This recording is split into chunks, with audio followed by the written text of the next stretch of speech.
bagaimana biasanya. Shalawat dan salam mari kita sampaikan pada baginda Nabi Muhammad SAW. Mudah-mudahan shalawat salam senantiasa tersampaikan pada sahabatnya, keluarganya, dan kita diakui sebagai umat beliau, sehingga nanti pada hari akhir diberi syafaat atau pertolongan dari baginda Nabi Muhammad SAW. Amin ya rabbal alamin.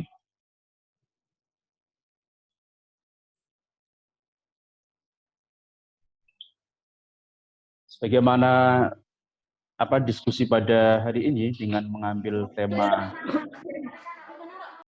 peran mahasiswa ya, peran mahasiswa sebagai pengawas partisipatif. Halo, ini suara saya terdengar enggak?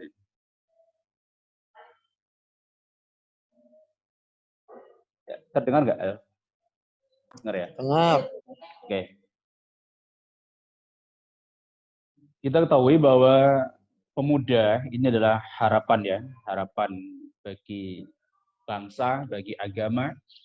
Generasi penerus ini tentu peran pemuda ini sangat penting untuk menentukan langkah ya, bagaimana arah ya pembangunan bangsa kita, bagaimana arah kebijakan-kebijakan nanti ya masa depan generasi kita. Tentu mulai sedini mungkin ya harus kita siapkan dan kita beri posisi yang strategis ya untuk mengambil langkah-langkah atau peran-peran penting dalam kehidupan berbangsa bernegara. Kita ketahui ya bahwa proses pemilu atau pilkada ini adalah pilihan politik ya bagi negara kita, bahwa transisi kekuasaan atau perebutan kekuasaan yang sesuai dengan konstitusi yaitu melalui proses pemilihan umum, atau kalau di tingkat wilayah atau daerah melalui proses pemilihan kepala daerah baik gubernur maupun bupati ataupun wali kota. Ini adalah perebutan kekuasaan yang sah dan konstitusional. Tentu ini menjadi penting ya, peran bagi para pemuda terutama bagi para mahasiswa ini untuk mengambil tempat ya atau langkah strategis di mana posisi mahasiswa itu untuk berperan, berkontribusi di dalam membentuk atau menjaga kualitas demokrasi. Di Undang-Undang 7 maupun di Undang-Undang 10 ini cukup jelas ya, dijelaskan di situ. Kita mulai masuk Mas di Undang-Undang 7 ya. Ini Bawaslu diamanatkan ya untuk mengajak masyarakat ikut andil di dalam pengawasan partisipasi. Ini sebagaimana dijelaskan atau tertera dalam pasal 102 ayat 1 huruf D. Di dalam melakukan pengawasan, Bawaslu ini ya diminta atau diamanatkan untuk meningkatkan partisipasi masyarakat dalam pengawasan pemilu di wilayah kabupaten kota. Itu sesuai dengan wilayah masing-masing. Kalau di tingkat kabupaten, Bawaslu kabupaten, maka dia meningkatkan ya partisipasi publik di wilayah kabupaten atau kota. Nah, Undang-Undang 7 tahun 2017 ini yang mengatur tentang pemilu ya. Undang-Undang 7 tahun 2017 ini yang mengatur pemilu tahun 2019 kemarin. Kemudian kalau dasar dari Undang-Undang nomor 10 tahun 2016 ini yang mengatur terkait dengan penyelenggaraan pilkada atau pemilihan kepala daerah baik gubernur maupun bupati atau wali kota ya. Ini juga dijelaskan di situ untuk mendukung kelancaran penyelenggaraan pemilihan dapat melibatkan partisipasi masyarakat. Partisipasi masyarakat sebagaimana dimaksud pada ayat 1 dapat dilakukan dengan bentuk pengawasan pada setiap tahapan pemilihan, pendidikan politik bagi pemilih, survei atau jajak pendapat tentang pemilihan dan penghitungan cepat hasil pemilihan. Jadi ini jelas perintah undang-undang ya, keterlibatan semua elemen masyarakat ini harus dihadirkan untuk ikut mengawal proses demokrasi di negara kita. Baik itu pemilu maupun pemilihan atau pemilihan kepala daerah, gubernur, wakil gubernur, bupati, wakil bupati, wali kota, dan wakil wali kota. Ini semua elemen masyarakat harus mengambil peran ya, ikut aktif ya menjadi pengawas partisipatif di semua tahapan pemilihan. Jadi tidak harus kok menjadi penyelenggara ya. Mahasiswa tidak harus kok menjadi penyelenggara, menjadi PPK atau Panwasca, menjadi PKD maupun PPS atau KPS atau pengawas TPS. Tidak harus menjadi penyelenggara ya, ad hoc di jajaran Bawaslu maupun di jajaran KPU, tapi bisa mengambil peran sebagai pengawas partisipatif, ikut mengawasi semua tahapan ya, baik tahapan pemilu maupun tahapan pilkada atau non tahapan. Oke, lanjut Mas.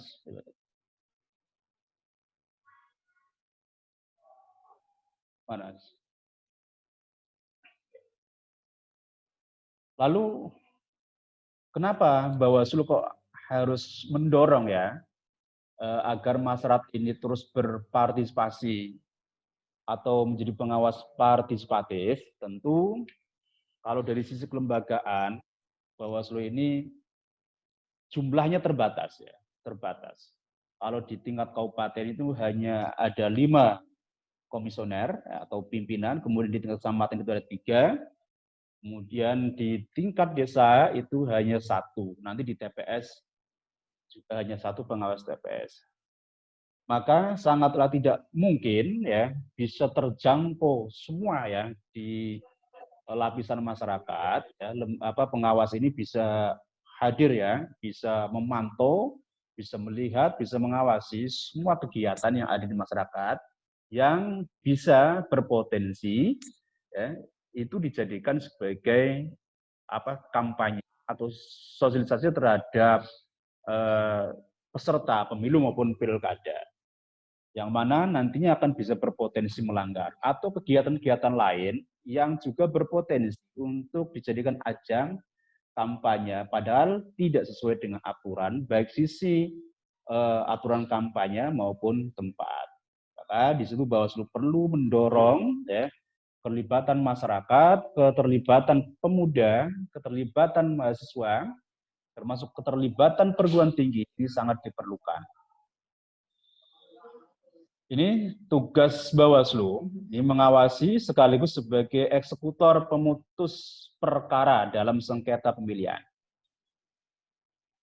Di samping ada keterbatasan jumlah, ya, baik dari tingkat kabupaten sampai tingkat TPS, ada tugas, ya, tugas Bawaslu ini sebagai pengawas juga sebagai eksekutor ya. Sebagai eksekutor pemutus perkara dalam sengketa pemilihan. Jadi begini Bapak Ibu, ya, adik-adik mahasiswa, di Bawaslu ini punya kewenangan ya, di samping mengawasi semua tahapan juga diberi kewenangan untuk memutus sengketa pemilu maupun sengketa pemilihan. Jadi baik itu sengketa antar peserta maupun sengketa antara peserta dengan penyelenggara. Jadi kalau begini, kalau antar penyelenggara, antara peserta dengan peserta, ini ada sengketa. Ya. Ada sengketa, umpamanya terkait dengan tempat kampanye, ataupun pemasangan alat peraga kampanye, ataupun desain APK yang disengketakan oleh sama-sama peserta, ini Bawaslu punya kewenangan untuk memutus sengketa yang ada peserta antara peserta atau peserta dengan penyelenggara. Contohnya begini, ada calon yang didiskualifikasi oleh KPU. Kemudian berdasarkan surat KPU, calon tersebut itu sudah didiskualifikasi karena ada syarat-syarat yang dianggap oleh KPU umpamanya tidak bisa terpenuhi. Kemudian ini bisa calon itu atau peserta itu melakukan atau mengajukan sengketa kepada Bawaslu untuk diputus atau dieksekusi. Ini kewenangan Bawaslu di dalam proses penyelenggaraan pemilu maupun pilkada. Oke, lanjut.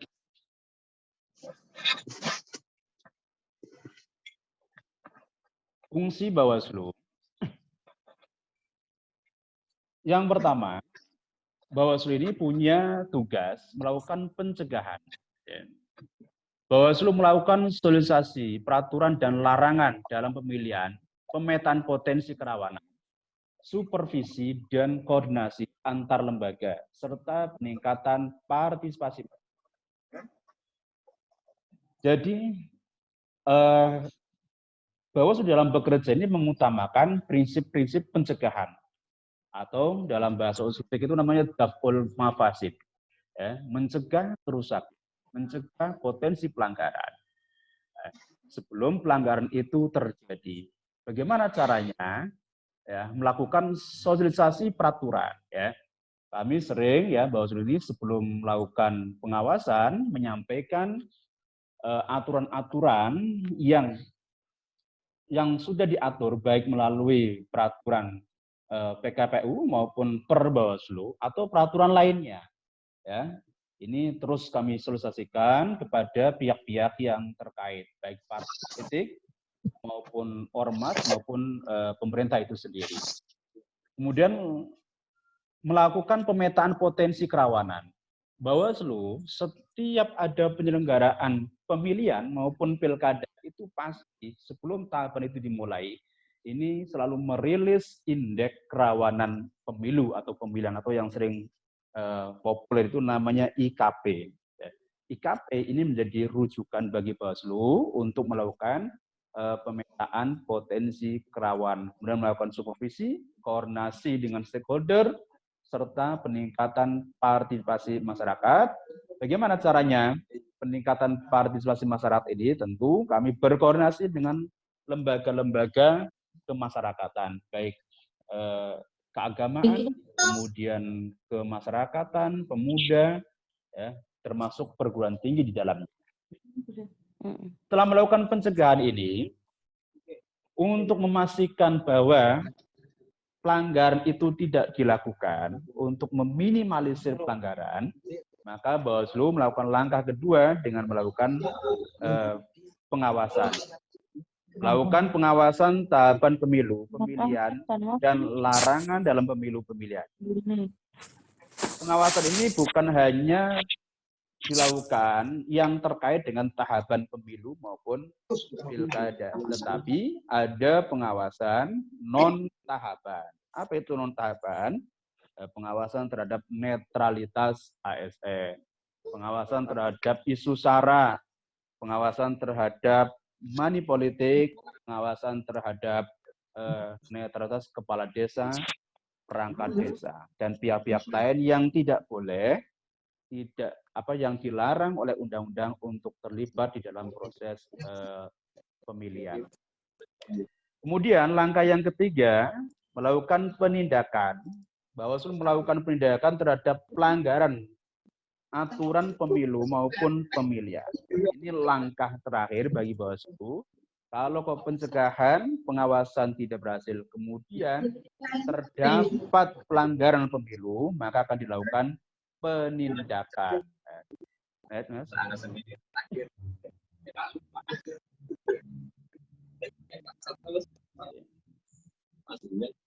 Pencegahan terjadinya pelanggaran. Ini dengan melakukan langkah-langkah konsultasi kepada publik, partai politik, peserta pemilihan, dan tim kampanye terkait pelanggaran yang mungkin terjadi dalam pemilihan dan sanksi yang bisa dikenakan. Ini terus kami gencarkan terkait dengan sosialisasi ini. Kemudian pengawasan. Pengawasan melekat dalam setiap proses tahapan pemilihan. Jika ada indikasi dugaan pelanggaran, lakukan pencegahan seketika. Jadi begini, tadi yang 3 proses itu, ada pencegahan, pengawasan, kemudian penindakan.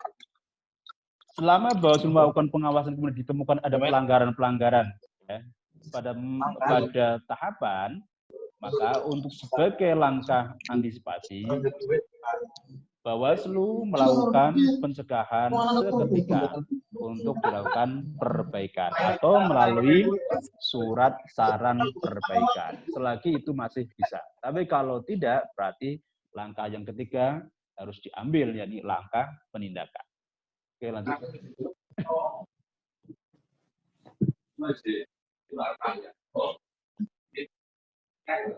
Penanganan pelanggaran. Ya. Ini saya sampaikan, ya. Kira-kira nanti apa sih yang bisa dilakukan ya oleh mahasiswa untuk menjadi pengawas partisipatif. Makanya ini harus tahu dulu ya bagaimana peran-peran Bawaslu, kemudian bagaimana penanganan pelanggarannya.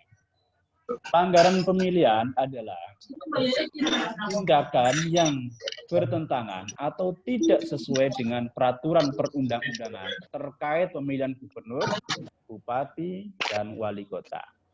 Yang namanya pelanggaran pemilihan itu tadi tindakan yang bertentangan atau tidak sesuai dengan undang-undang.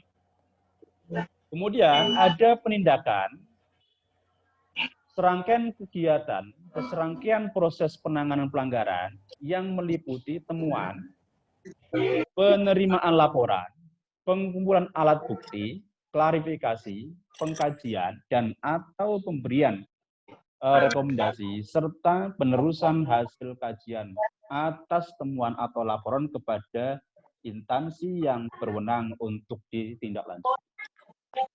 Ada di mahasiswa, jadi Bawaslu dalam melakukan pengawasan ini atau melakukan penindakan, ini sumbernya ada 2.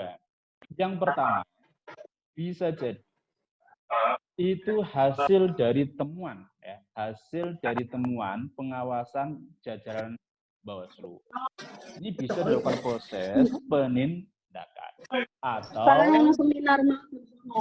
atau hasil dari laporan masyarakat. Laporan masyarakat ini juga akan ditindaklanjuti oleh Bawaslu selagi itu sudah terpenuhi syarat material, formil materialnya. Jadi sumbernya itu, ya, Bawaslu bisa memproses perkara itu ada 2. Yang pertama atas dasar temuan, hasil kerja-kerja Bawaslu beserta jajarannya. Kemudian hasil laporan masyarakat. Ya. Oke, lanjut. Ya. Adik-adik, ini ya, laporan pelanggaran sesuai dengan Perbawaslu 14 tahun 2017 pasal 6 yang berhak melapor itu siapa atau yang dianggap sah laporannya, ya, yang bisa melapor kepada jajaran Bawaslu itu pertama syaratnya harus WNI yang mempunyai hak pilih pada pemilihan setempat. Jadi yang dicatat yang pertama adalah syaratnya WNI dulu, warga negara Indonesia. Sudah.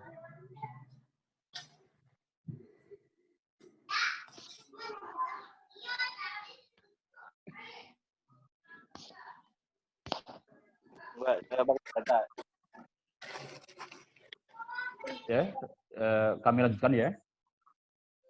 Halo, terdengar? Sudah. Bisa dimulai ya?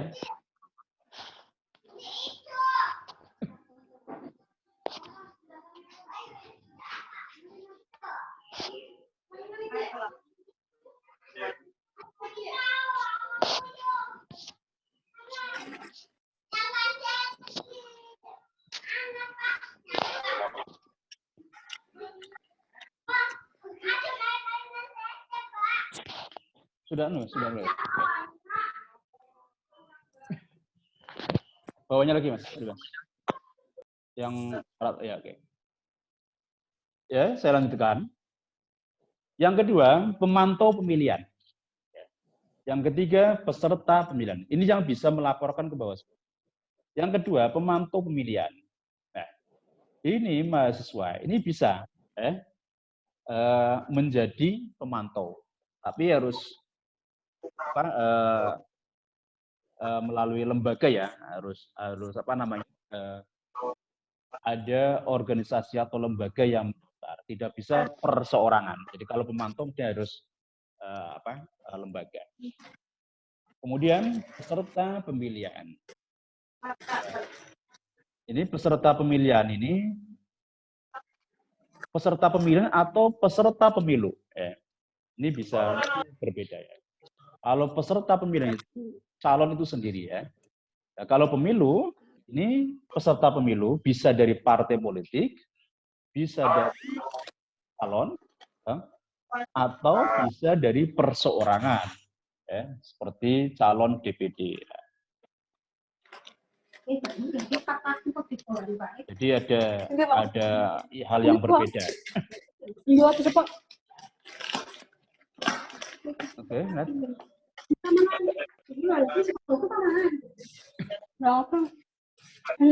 Hadirin sekalian yang saya hormati, Bawaslu dalam memutus perkara atau memproses hasil temuan maupun laporan, nah ini juga dibatasi ya oleh waktu. Jadi laporan itu bisa diproses temuan itu waktunya, kalau pemilihan itu 3 hari. Ya. Kalau dianggap masih perlu, bisa menambah waktu 2 hari. Maka kurang lebih proses klarifikasi dan minta keterangan dan sebagainya ini hanya 5 hari. Berbeda dengan pemilu ya. Kalau pemilu ini ya, sampai 7 hari. Ini ada perbedaan ya dengan waktu antara pemilihan dan pemilu. Oke, Mas, lanjut.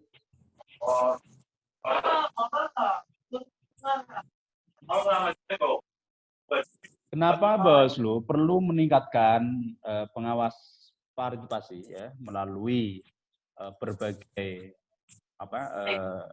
cara ya, termasuk pihak-pihak atau stakeholder yang sering diajak untuk menjadi pengawas partisipasi. Yang pertama, ini membentuk karakter dan kesadaran politik masyarakat. Jadi kesadaran politik masyarakat ini perlu kita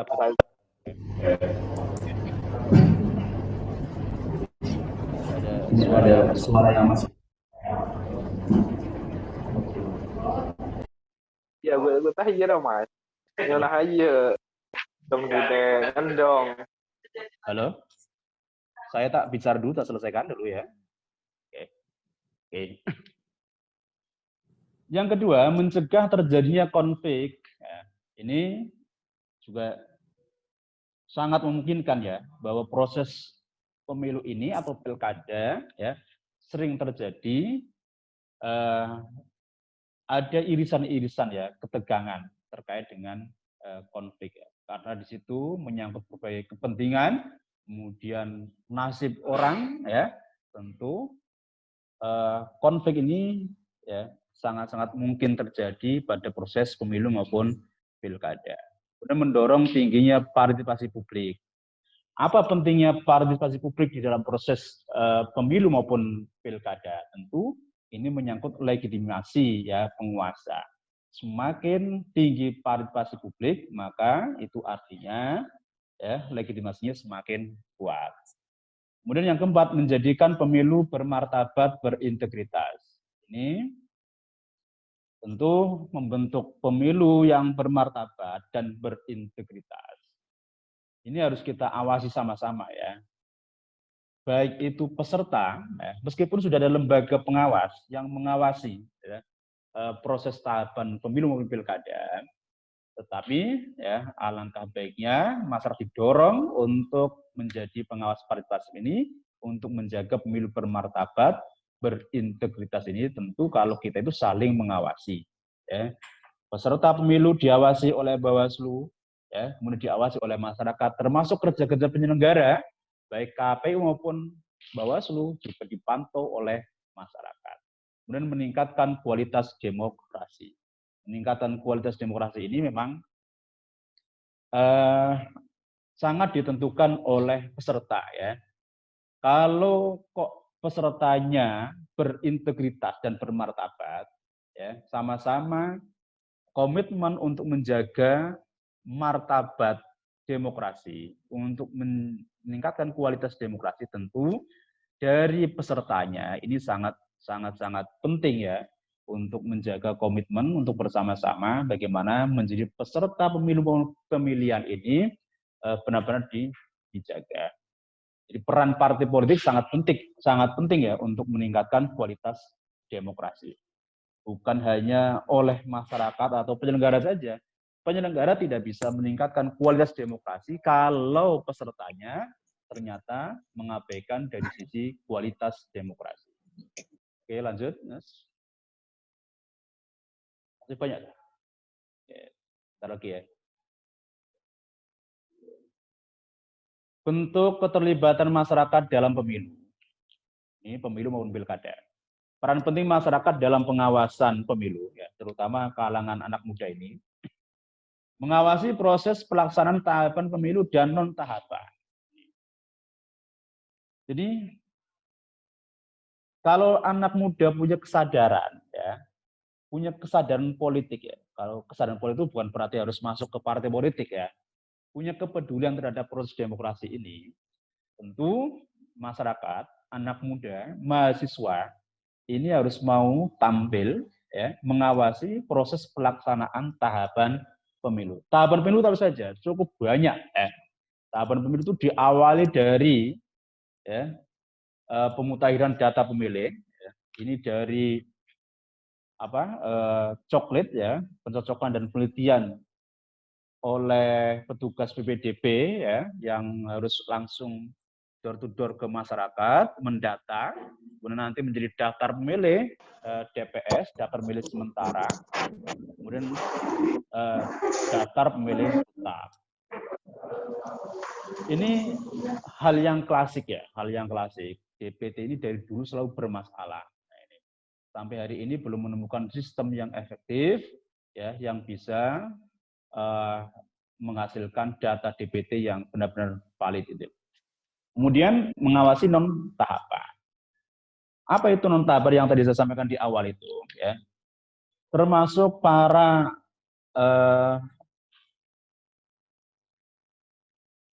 halo, terdengar ya?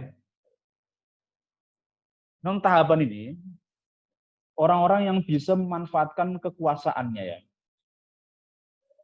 Kepala daerah, ya, kepala daerah ini bisa saja menggunakan memanfaatkan aparatur sipil negara maupun anggarannya untuk menyukseskan atau mendukung salah satu peserta.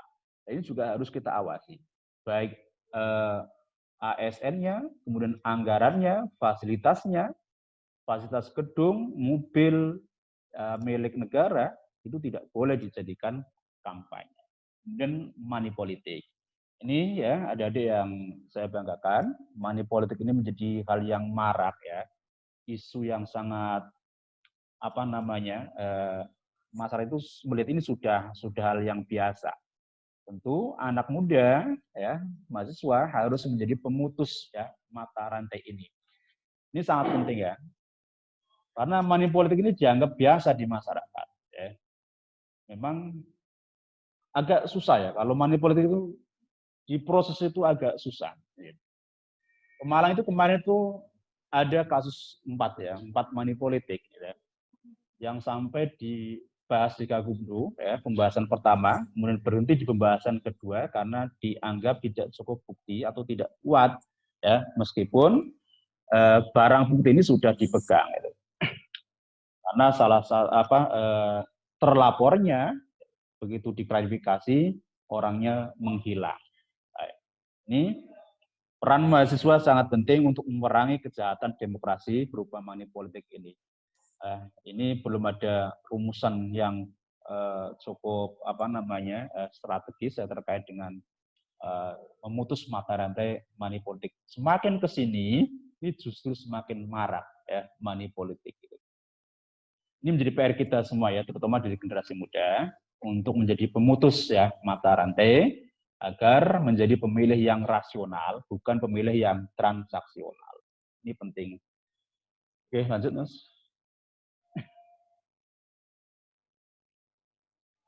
Peran pengawas partisipasi dalam pengawasan pemilihan, memberi informasi awal, mencegah pelanggaran, mengawasi pemantau, mengawasi atau memantau ya, melaporkan. Yang pertama, pengawas partisipasi ini setidak-tidaknya ini, sekurang-kurangnya itu memberikan informasi awal kepada jajaran pengawas pemilu, baik Bawaslu, baik Panwascam maupun PKD, memberikan informasi awal sehingga nanti jajaran kami itu bisa bergerak lebih cepat karena didukung informasi-informasi atau kepedulian masyarakat yang mau memberikan informasi. Syukur-syukur bisa melakukan pencegahan dengan menegur atau mengkampanyekan ya pelanggaran-pelanggaran pemilu maupun pemilihan ya, kemudian sampai mau melaporkan ke Bawaslu. Ini sebuah kerjasama yang baik tentunya dengan masyarakat kalau masyarakat itu sudah mau rame-rame melaporkan ya, tindak pidana pemilu atau potensi pelanggaran pemilu baik pidana maupun administrasi atau kode etik. Nah, ini kalau sudah ada kesadaran tinggi dari masyarakat, mudah-mudahan kualitas demokrasi kita semakin ke sini semakin baik, bukan semakin memburuk. Kemudian melaporkan, nah ini ya, sekarang itu sangat-sangat sedikit ya masyarakat yang mau melaporkan pelanggaran-pelanggaran pemilu ya. Ya anggapannya macam-macam, ada yang dianggap ini nanti merepotkan dan lain sebagainya. Sangat sedikit ya laporan masyarakat. Di Pemalang itu kemarin itu ada satu laporan masyarakat ya. Dari sisi waktu padahal sudah melampaui ya. Kemudian dijadikan informasi awal ditelusuri oleh Bawaslu ya. Alhamdulillah ini berkat ada laporan masyarakat kemudian dijadikan informasi awal, dilakukan penelusuran oleh Bawaslu, ini bisa dibuktikan ya. Kemarin itu salah satu ASN di lingkungan Dinas Pendidikan ada yang menggunakan fasilitas negara berupa sekolah untuk berkampanye, sehingga hasil informasi awal kemudian diproses dijadikan temuan oleh Bawaslu, ini bisa dilaporkan ke atau direkomendasi ke KSN, sehingga rekomendasi KSN turun ya bahwa itu dinyatakan benar melanggar. Oke, lanjut Mas. Saya berapa menit lagi nih? Ini terakhir. Oke, terima kasih. Ini mitra strategis bagi Bawaslu ya. Perguruan tinggi, kemudian LSM, pemantau pemilihan, ormas, tokoh masyarakat, tokoh agama. Selama proses pemilu tahun 2019 dan pemilihan bupati, wakil bupati kemarin, ini Bawaslu sudah melakukan kerjasama, ya, baik dengan perguruan tinggi maupun dengan anak-anak muda yang ada di masih usia SMA ya, kelas 3 itu. Kemarin juga kami roadshow ke sekolah-sekolah, ya, untuk mengajak generasi anak muda ya untuk menjadi mitra Bawaslu. Kemudian LSM pemantau, lah ini pemantau yang kemarin di pemilihan bupati di Pemalang nggak ada. Ormas, tokoh masyarakat, tokoh agama juga kami sering memanggil untuk menjadi narasumber berdiskusi bagaimana menyelesaikan problematika terkait dengan proses tahapan pilkada maupun pemilu. Saya kira itu sudah selesai Mas ya. Terima kasih, saya kembalikan ke moderator. Assalamualaikum warahmatullahi wabarakatuh. Oke, terima kasih kepada Bapak Pemangsus yang telah menyampaikan materinya mengenai partisipasi. Oke, selanjutnya kita membahas lebih dalam bagaimana sih mahasiswa dalam berpartisipatif dalam pengawasan. Untuk Materinya akan disampaikan oleh Bapak Yunas Deta Lulu Ardi. Oke, sebelumnya saya bacakan biodata atau CV-nya dari Bapak Yunas. Nama Bapak Yunas Deta Lulu Ardi, tempat tanggal lahir Tegal 15 Juni tahun 1988. Agama Islam, pendidikan S2 Politik dan Pemerintahan. Pekerjaan dosen YIN Pekalongan, Managing Editor Jurnal Hukum Islam, Ketua Yayasan Baitul Rohim Tegal, dan mediator. Alamat Dukuh Karangjati nomor 181 RT 4 RW 5 Desa Munjungagung, Kecamatan Kramat, Kabupaten Tegal. Oke, langsung saja untuk mengenai pembahasan peran mahasiswa dalam partisipatif pemilu. Kepadanya Pak Yunas, kami persilahkan. Terima kasih. Terima kasih kepada moderator Mas Afdian. Dengaran ya? Dengaran? Iya Pak, dengar. Dengar ya? Ya. Bismillahirrahmanirrahim. Assalamualaikum warahmatullahi wabarakatuh. Salam sejahtera untuk kita semua. Salam warahmatullahi wabarakatuh. Salam kebajikan. Yang saya hormati Pak Heri Setiawan Esa, kemudian narasumber 1 Bapak Abdul Maksum SPD. Kemudian saya juga berterima kasih kepada tim dari Bawaslu yang telah bekerja sama menyelenggarakan kegiatan acara webinar ini. Ini terdengar ya? Iya Pak, dengar. Oke. Pertama-tama ucap syukur kepada Allah Subhanahu wa Ta'ala atas karunia-Nya dan ridhonya kita bisa berkumpul dalam acara webinar ini, bekerja di rumah, hadir di rumah, yang bisa belajar di rumah juga, memantau di rumah juga, apa di rumah, apalagi setelah ada surat edaran dari Gubernur Jawa Tengah untuk belajar di rumah saja, dan kita diberikan ilmunya. Dan alhamdulillah juga kebetulan Fakultas Syariah ini baru pindah ke Kajen Pak Abdul Maksud, jadi saya harus WFH kan. WFH juga terus rumah karena di sana juga belum ada internetnya. Ya, akhirnya saya dengar-dengar di Pemalang juga ini jembatan di Rembun ini ya patah ya. Iya Pak, ambles itu. Ambles ya. Iya. Ya semoga nanti kita bisa saling bekerja sama lagi antara kota negara. Ya siap. menangi kasus ini tanggal 8. Kemudian salawat dan salam kepada junjungan Nabi Muhammad SAW, berkat karuniakan, berkat jalannya, sunnahnya kita bisa menjalani, kita bisa sehat seperti di tengah-tengah COVID. Dan semoga kita mendapat syafaatnya di akhir kiamat nanti. Amin. Hari ini sebenarnya sudah satu paket ini, ilmunya ini di narasumber 1 ini sudah lengkap sekali. Akhirnya saya karena tahu ini menjadi narasumber 2, saya melihat hanya bisa memotivasi, hanya bisa menjadikan membuka mindset mahasiswa itu menjadi sebagai pengawas partisipasi di dalam pemilu dan pilkada. Ini sepertinya sudah dibuka ya, walaupun ada beberapa yang terbaru dari berapa ya. Ini 27. Oke. Peran mahasiswa sebagai pengawas partisipasi dalam pemilu pilkada ini sangat penting. Kalau kita ketahui bahwa grandmasternya, Soekarno bilang itu, berikanlah saya 10 pemuda maka saya bisa mengubah dunia. Jadi dengan 10 pemuda ini kita bisa mengatakan bahwa Indonesia itu dibangun dari pemuda-pemuda. Kalau kita ketahui ada yang Borneo, yang Java, yang Sumatera, kemudian yang Bernebes, itu lahir dari pemuda semua yang akhirnya ada Sumpah Pemuda. Karena kenapa? Ia mengerti tentang real di lapangan tengah masyarakat adalah pemuda. Mereka menjadi aktor-aktor yang nggak berdengar ya? Nggak dengar. Pakai salon. Son. Dengar nggak Pak? Halo? Ya, Dengar. Oh Iya iya. Pak, dengar. Ya, jadi aktor-aktor yang sangat menentukan dalam membuat keputusan di tengah-tengah kebijakan di tingkat lokal maupun di tingkat nasional.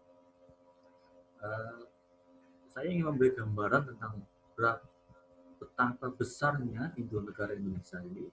Kalau kita ketahui di sini Kalimantan itu bisa satu negaranya sama dengan negara Thailand atau negara Spanyol atau dua negara Inggris Raya. Ini Kalimantan saja luasnya itu sudah hampir 2 kali lipatnya Inggris Raya. Sementara negara Inggris yang menjajah Indonesia itu kan bahwa mereka tidak punya area tapi bisa menjajah. Ini mindset mereka yang dibangun bagaimana proses penjajahan itu adalah proses ada membangun negara yang besar di daerahnya. Kemudian ada Sumatera, ini hampir 6 kalinya Irlandia, 14 kalinya Taiwan, terus Bali saja ini sudah hampir 5 kalinya Hong Kong. Kalau kita ketahui Hong Kong itu menjadi barometer kecepatan internet dan kemajuan indeks manusia di dunia. Ini walaupun dia masih jadi satu di negara di Cina, tapi dia mempunyai distrik yang menjadi barometer menjadi percontohan orang-orang Jepang, orang Amerika, dan orang Inggris adalah Hong Kong.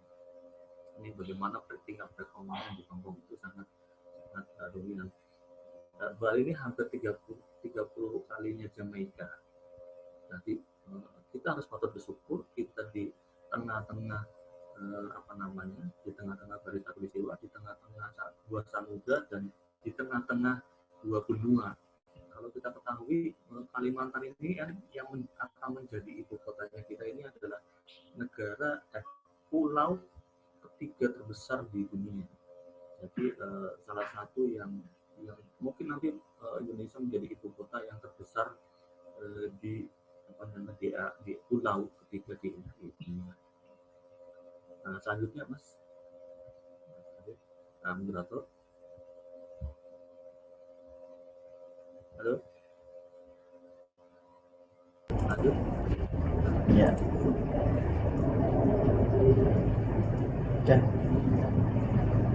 Halo. Ya lanjut. Iya Pak. Udah Pak. Ya ini kalau kita lihat ya 10 provinsi dengan populasi terbanyak di Indonesia. Saya belum dapat data update yang terbaru berapa persen pemilih yang masuk di setiap provinsi untuk menjadi pemilih. Jawa Barat itu jumlahnya nggak beda-beda tipis dengan negara Spanyol. Jadi satu provinsi saja, provinsi Bawaslu di Jawa Barat itu bisa sama saja dia menguasai seperti Bawaslu di Spanyol, negara Spanyol ini sangat hebat sekali.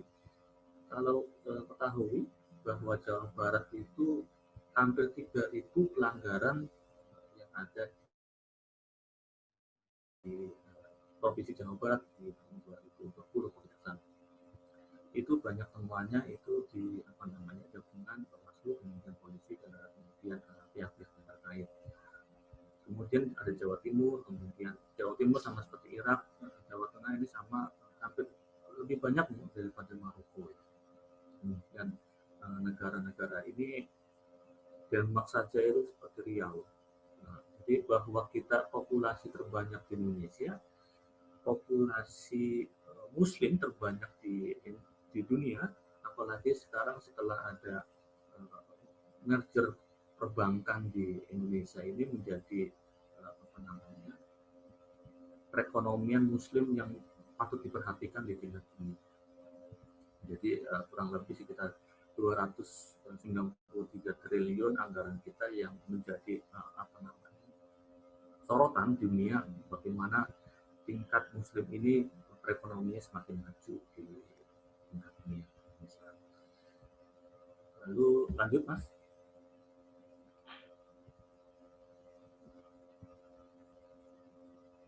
Ya. Nah. Google lah. Ini tahu sendiri. emas di Indonesia emas dari tahun 2045 ya. 2045 itu 2000 di mana kita menjadi waktu saat itu Pak Jokowi dan Pak SBY mengatakan 2045 menjadi negara maju. Nah, kita belum 2045 saja sudah menjadi negara maju. Ini kan bertanda bahwa tingkat percepatan, tingkat perekonomian, kemudian tingkat pembangunan di Indonesia ini semakin tinggi di tingkat dunia. Walaupun ada intervensi dari lokal, khususnya perbankan World Bank dunia itu mengatakan bahwa kalau kita masuk di perekonomian dunia dengan negara maju itu, maka taksnya, pajaknya itu kita subsidinya istilahnya dihilangkan.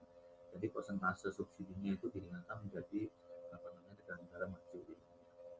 Nah ini perkiraannya ini rasio di Indonesia ini menjadi titik yang rendah. Jadi semakin banyak bonus demografi ini, angka kelahiran yang semakin tinggi di setiap provinsi ini menjadi tolak ukur keberhasilan dan pemerataan perekonomian di Indonesia. Sehingga kemajuan ini semakin rendah. Bagi Jokowi setelah nanti ibu kota menjadi pindah ke Kalimantan, ini menjadi tolak ukur. Nah, dari itu juga sistem budaya dan politik itu sangat mempengaruhi. Ketika pemerataan, ketika informasi itu dia akan menjadi jadi tolak ukur dan keberhasilan suatu negara. Bahwa kita ketahui indeks demokrasi di Indonesia itu juga ditentukan dengan salah satunya keberhasilan HAM dan sistem pemerintahan di Indonesia. Oleh sebabnya, tingkat keberhasilan ini tentunya seringkali dilihat dari pemilu. Kenapa? Pemilu menjadi barometer, menjadi tolak ukur dalam keberhasilan demokrasi. Nah ini bagaimana sistem ini dibangun, orang ingin bahwa kekuasaannya itu teratur, sistemnya itu berkembang secara merata, kemudian trust-nya terbangun, kepercayaannya, dan ini menjadi kesempatan bagi Indonesia di tahun 2025. Ini kesempatan emas ini mungkin nanti banyak ya keunggulannya. Kita ingat pekerjaan yang nanti semakin tinggi, angka pekerjaan umur rasionya itu ke 20, kemudian sampai 40, kemudian pemilih pemula, kemudian nanti ada olahraganya mungkin olimpiadanya mungkin juga bisa, kemudian ekonomi tentu jelas pekerjaan itu pemerataan di antara daerah-daerah yang lanjut Mas Moderator.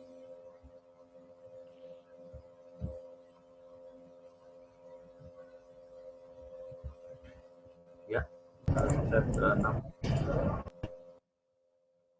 Nah, kalau tadi telah dijelaskan bagaimana sih partisipasi masyarakat di dasar Undang-Undang 2017 tahun Pak Maksus ya. Partisipasi politik ini menurut Pak Miriam Berjarjo, karena mungkin saya tidak akan membahas tentang empiris atau teoretik terlalu banyak, karena Bapak mengharapkan kalian itu memiliki tingkat kesadaran yang tinggi tentang sosial maupun tentang demokrasi di lingkungan masing-masing. Partisipasi politik adalah kegiatan seseorang atau kelompok orang untuk mengikuti secara aktif dalam kehidupan politik, antara lain dengan memilih pemilihan negara secara langsung ataupun tidak langsung yang mempengaruhi kebijakan. Kalau di sini dilihat adalah partisipasi politik dan kewajiban suatu negara untuk membangun sistem pemerintahan dan sistem kebijakan pemerintahan yang adil dan berintegritas. Nah, partisipasi ini tidak bisa diperoleh dari orang, jadi hanya bisa diambil dari grup sosial dalam suatu kelompok di daerahnya. Oleh sebabnya, partisipasi politik ini seringkali diaspirasikan melalui struktur partai politik. Nah, partai politik ini yang menjadikan indikator atau menjadikan batasan dalam struktur strata pemerintah, strata sosial, strata pemerintahan. Dia menjadi aktor intermediary. Jadi aktor intermediary ini kayak LSM, NGO, kelompok-kelompok ini yang menentukan sekali dalam partisipasi politik. Kalau menurut Miriam Wajahdul ini adalah seseorang atau kelompok, tapi menurut Bapak ini harus partisipasi politik itu tidak bisa hanya satu orang saja, tapi dia membuat partisipasi itu adalah dibentuk dan membuat bentuk opini publik. Jadi ketika orang memilih sesuatu, dia akan menjadi opini. Siapa misalkan, bahkan seseorang, misalkan seorang kiai, seorang ulama, atau seorang negara, ketika dia tahu oleh sebab itu ada independen, KPU tidak boleh memberikan informasi apa yang dipilih dan sifatnya ini rahasia, privasi, dan itu tidak boleh. Ketika dia diperbolehkan untuk mencoblos dan memilih, dan ini menjadi partisipasi politik publik. Orang ketika golput, dia akan menular kepada lingkungannya, sosialnya, dia akan golput. Jadi partisipasi politik itu dia harus dibangun melalui jalur-jalur kelompok sosial, tidak bisa menjadi jalur individu saja. Nah, ini partisipasi ini yang disebut ini mungkin partisipasi secara aktif untuk dia mencalonkan diri atau memilih atau dipilih. Oke, itu. Lanjut, Mas. Lanjut. Nah, ini kurang lebih bagaimana sih sebelumnya lahirnya, sebelum Bawaslu itu hadir, munculnya gerakan partisipasi atau lembaga pengawas pemilu. Awal-awalnya di tahun 1982, bagaimana panitia pengawas ini melaksanakan pemilu. Saat itu ada distrust terhadap pelaksanaan pemilu yang mulai beroperasi dengan kekuatan rezim penguasa. Kalau kita ketahui saat itu image bahwa dukungan setelah pasca Orde Baru itu, image-nya yang selalu dibangun setelah ada pengawas pemilu seringkali bahwa social society atau masyarakat atau lembaga sosial itu yang mendukung pemerintah dianggap sebagai pro pada pemerintah. Jadi pemerintah itu dianggap bertolak belakang dengan masyarakat. Karena kenapa? Kebijakannya selalu top down.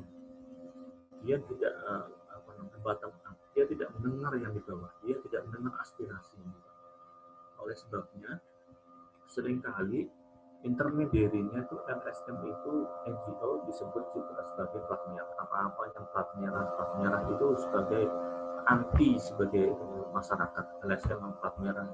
Tapi saat ini mulai berubah. LSM merupakan civil society yang sangat dibutuhkan pemerintah dalam mendukung sosial dan budaya di daerah masing-masing. Nah, karena pelanggaran dan kecurangan pemilu yang terjadi pada tahun 1977, ini akhirnya ada proses-proses yang direspon oleh pemerintah dan DPRD yang didominasi oleh Golkar dan ABRI. Ini golongan karya yang dibangun sebagai asas pemerintahan, kekuatan politiknya pada saat waktu itu. Namun di sini juga mereka memperbaiki undang-undang, kemudian memperbaiki gagasannya untuk mengawal proses pemilu. Di mana di situ ada partai PDI yang P3 dan PDI yang berkuasa sudah mendukung istilahnya itu sebagai pengawas lah para Golkar dan ABRI itu. Nah, demi mendukung itu tuntutannya dan disetujui melalui dan terlibat langsung membuat pendampingan lembaga pemilihan umum. Ini adalah sebagai kecil sejarah pengawasan pemilu. Lanjut Mas Moderator. Oh iya Pak, mohon maaf itu ada gangguan suaranya itu Pak, agak mengang Pak. Gimana? Ada gangguan gitu? suara. Iya. Kalau seperti ini? Tetap. Aduh, gimana ya?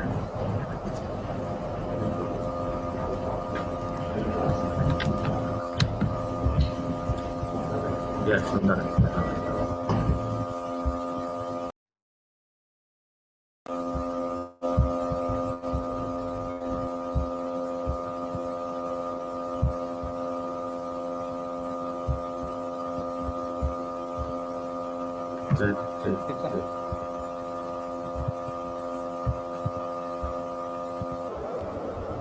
Masih ada suara ya Pak.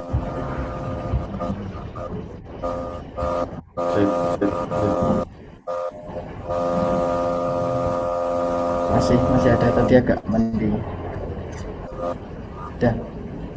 Sudah Pak. Iya.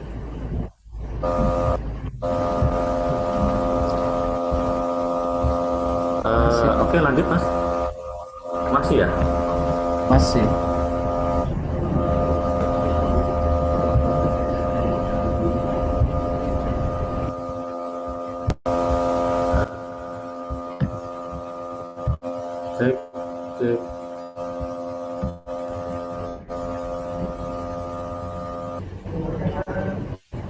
Cek. Sudah Pak. Itu ya? Iya. Iya, mohon maaf. Karena saat kemarin mengajar di UT hari kemarin juga sama kasusnya, makanya tadi saya minta link supaya tidak terganggu. Ini ya, pentingnya pengawasan partisipasi. Jadi pengawasan pemilu gugur pada tahun 19 ini banyak sekali, kurang lebih 33 orang. Jumlahnya yang terbanyak itu di Jawa Barat.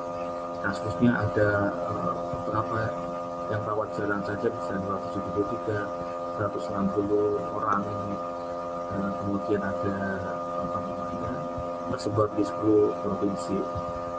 Ini bermakna bahwa perlunya pengawasan partisipasi oleh mahasiswa itu menjadi latar belakang pentingnya. Jadi kalau misalkan kita hanya mengandalkan para lembaga-lembaga atau anggota pengawas pemilu lainnya, ini atau kepolisian atau polri, ini kan sangat sulit. Sementara kalau kita ketahui tadi jumlah pemilih kita tuh jumlah warga negara di setiap provinsinya itu banyak sekali. Kalau tidak ada peran serta dan partisipasi pemuda, ini saya kira akan mempersulit langkah pemerintah dalam membangun sistem pemerintahan yang adil dan berintegritas. Oleh sebabnya, jadi pengawasan pemilu ini perlu serta dari pemerintah. Saya sempat mengapresiasi, sempat melihat dari website ini yang Bawaslu Pemalang, dan mengapresiasi ada, saya kurang tahu kasus berapa yang apakah ini kematian pengawas pemilu di daerah Pemalang, tapi sempat diekspos ahli warisnya mendapatkan bantuan dari BPJS dan ini difasilitasi oleh Bawaslu Pemalang. Ini juga bentuk solidaritas atau bentuk tanggung jawab dari Bawaslu Pemalang dalam anggotanya, kesejahteraannya ataupun bentuk tanggung jawabnya ke pengawas pemilu di tahun 2019. Ini kalau kita ketahui pelanggaran pemilu dalam angka, jadi jumlah pelapornya itu kurang lebih ada 6.600.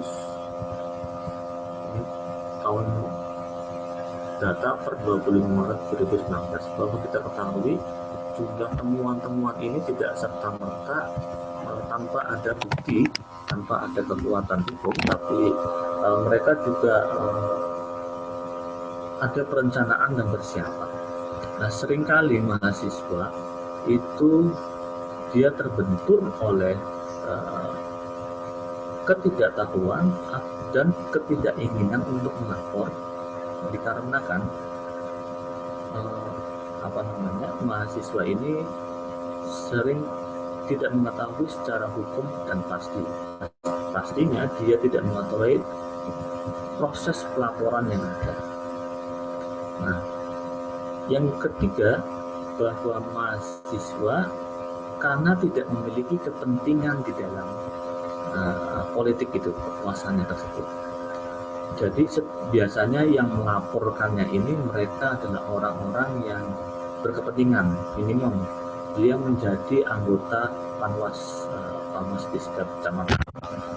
Dia berkepentingan menjadi adalah anggota partai politik di suatu tempat. Dia lawan politik, rival politik di setiap daerahnya. Jadi yang melaporkan itu adalah biasanya adalah yang paling dominan adalah orang-orang yang berkepentingan di dalam politik. Oleh sebabnya, sebenarnya mahasiswa pun memiliki kepentingan di dalamnya. Kepentingannya apa? Kepentingannya tatkala kasus-kasus itu mencederai proses-proses demokrasi di Indonesia, itu yang menjadi latar belakang harapannya menjadi latar belakang kepentingan demokrasi. Kalau kita tahu bahwa proses pemilu yang anggarannya besar, prosesnya panjang, biaya, tenaga, pikiran dan semuanya, waktu pun terekspos di sana, terproses.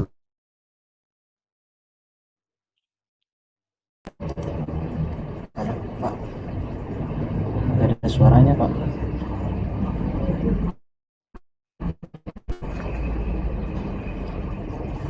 Halo? Tes. Pak, ini nggak ada suaranya Pak. Ya teman-teman, mohon maaf karena ini ada kendala video, jadi nggak terjeda. Atau mungkin bisa baca-baca materinya yang kami sudah share.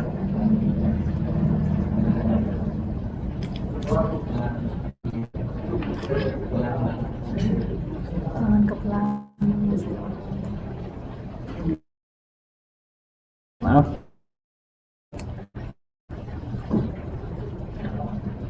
Halo.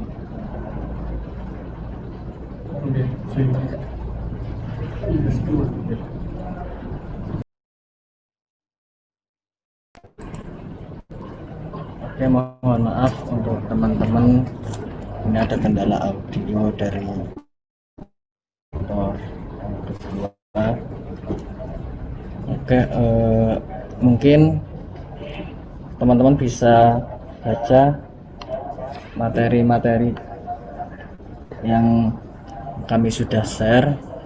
Nanti sekiranya apabila ada pertanyaan atau yang masih bingung, silahkan dipertanyakan langsung saja atau memasuki sesi pertanyaan.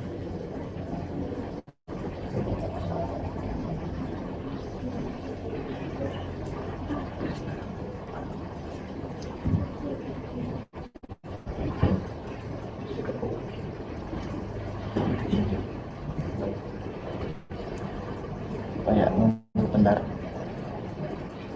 ini kayaknya ada kendala jaringan juga.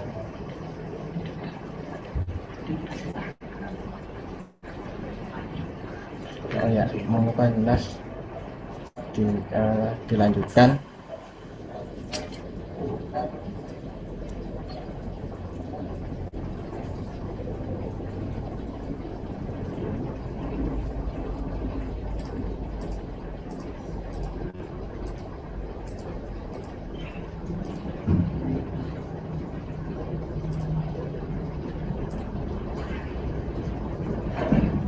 Halo? Ya Pak. Dengar ya? Oh iya. Iya Pak, lanjutkan Pak. Nggak tahu kenapa putus ini. Ya, ini saya pakai HP akhirnya ini. Ya ada apa Pak? Yang penting suaranya jelas. Jadi masih ada gitu Pak.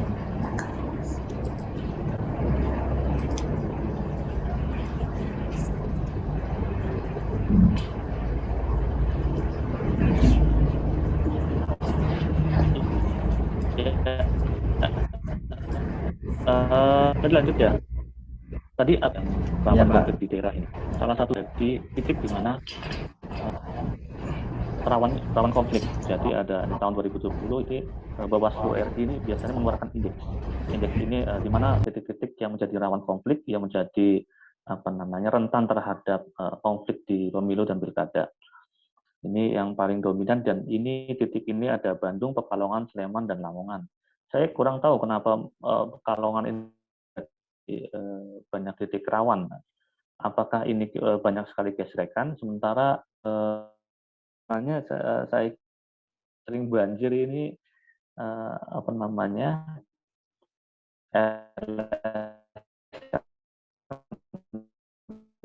NGO-nya mungkin tidak awalnya tidak terlalu kritis tentang hal-hal rawan. Kenapa? Namun seringkali di Pekalongan maupun di Jawa Tengah ini tingkat pelaporannya itu terbilang yang cukup rendah bila kita bandingkan, nanti ada grafik di slide berapa, itu tingkat pelaporannya cukup rendah bila dibandingkan dengan Papua, Sulawesi, NTT. Apakah ini bagaimana Bawaslu ataupun sistem budaya sosial ini yang mengedukasi bahwa mudahnya mereka melaporkan atau ketidaktahuan tentang sistem pemilu. Lanjut ya. Nah, ini indeks kerawanan pemilu yang membantu pencegahan pelanggaran pemilu. Di slide 10, Mas. Di slide 10. Slide 10, Mas.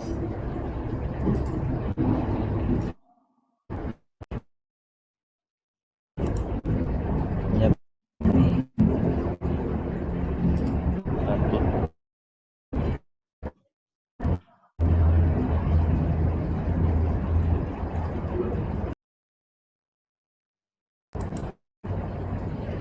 Ya, di sini ada kerawanan tentang aspek politik uang. Kerawanan yang sedang ini ada di 337 daerah. Ini sangat tinggi sekali ya.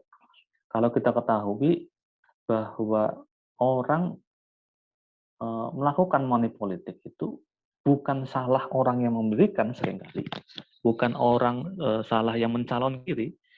Terkadang masyarakat pun mengharapkan dan berkeinginan untuk meminta, atau dia tidak akan, justru masyarakat malah menjanjikan, saya tidak akan nyoblos kalau tidak ada yang membagikan. Ini kan merubah mindset-nya, ini yang agak sulit ini. Jadi ada beberapa calon paslon itu mereka bahwa saya murni ingin bersih, jujur dan adil. Tapi sistem budaya dan yang sistem ekonomi dan sebagainya itu menuntut seperti itu. Bahkan yang satu calon saja yang melawan tong kosong saja itu mengharapkan seperti itu. Kalau tidak ada uangnya tidak bisa. Nah, ini sistem budaya.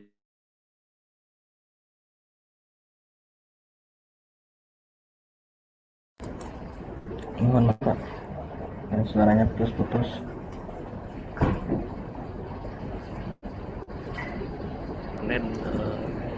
Musim panennya demokrasi. Jadi saya kira masyarakat juga perlu diedukasi tentang halnya pencegahan, bukan hanya pencegahan. Mereka diedukasi tentang pentingnya demokrasi, jalur-jalur demokrasi yang benar, yang jujur, adil itu di setiap sistem pemilu.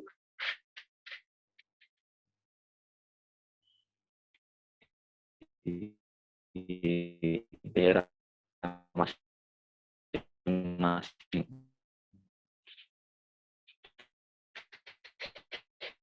Ini kalau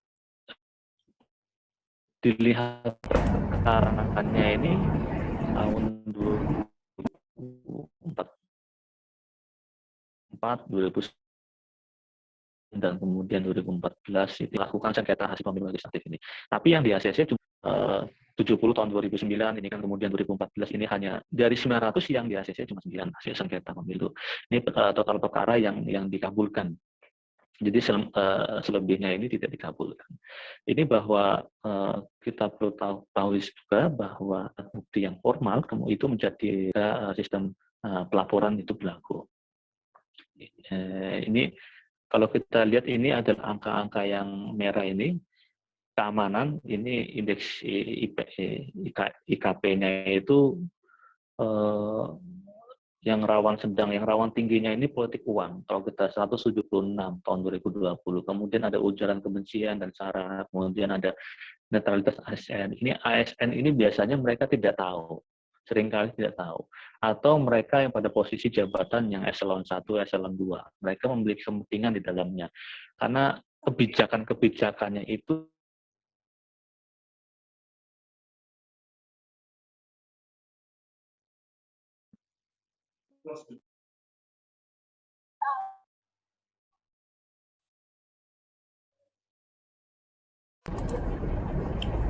Oke, maaf Pak. umum, ya. Waktu ya, lanjut Mas. Lanjut Mas. Iya Pak. Ini pilkada di mata anak muda, lanjut aja. Yang 12, slide 12. Lanjut. Yang kode etik. Kode etik.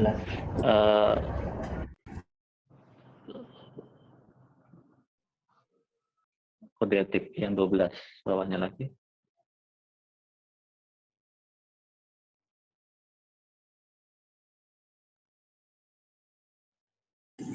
Ya. Ini seringkali beberapa kasus itu kode etik menjadi pelanggaran yang dilaporkan di DKPP.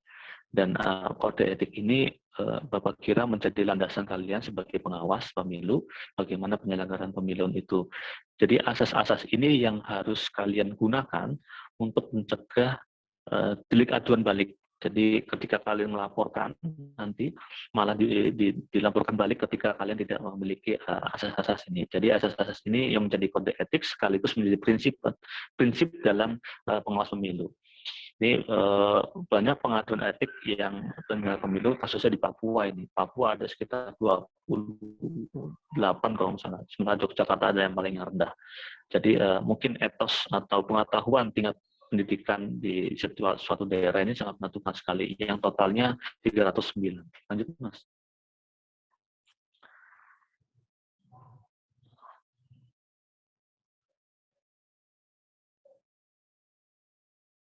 Ini DKP ada pelaporan apa saja yang tentunya di lembaga pemerintahan atau lembaga terkait. Ini ada pengaduan, kemudian ada pengaduan khususnya. Kalau yang tadi dijelaskan ada temuan dan pengaduan. Saya di Bawaslu Pemalang bahwa ada temuan yang sempat viral.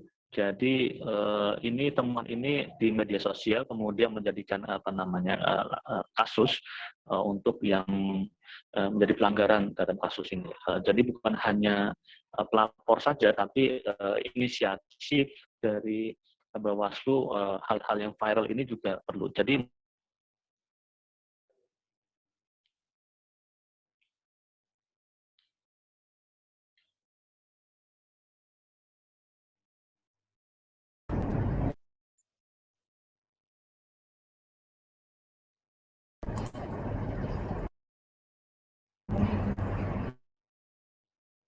Pak,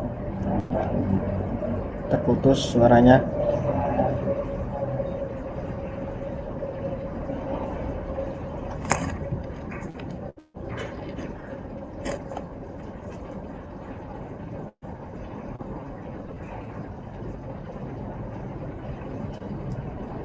Halo.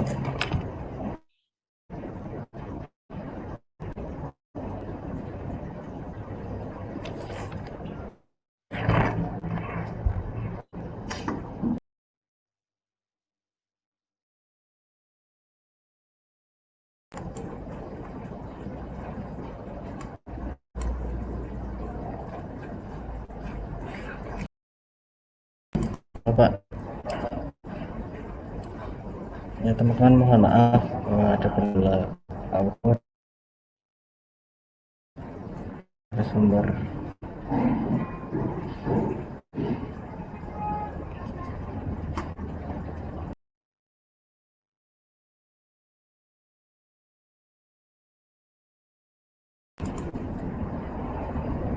Halo Pak.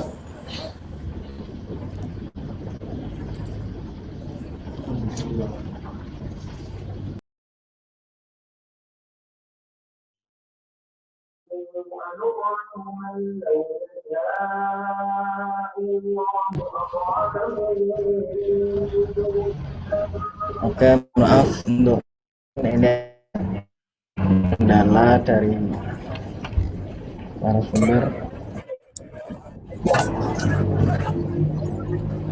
Gimana teman-teman, apakah ada pertanyaan? Silakan kirim pertanyaan melalui chat Zoom.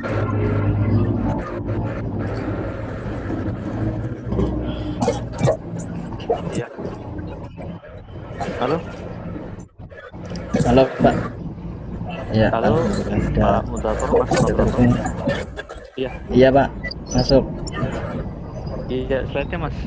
Ya Pak, Saya percepat aja. Lanjut aja. Ini kenapa putus? Iya Pak. Terus sebelumnya. Lanjut saja, slide lanjut Mas. Ke bawah. Iya Pak. 15, ke bawah lagi 16. Ke bawah lagi.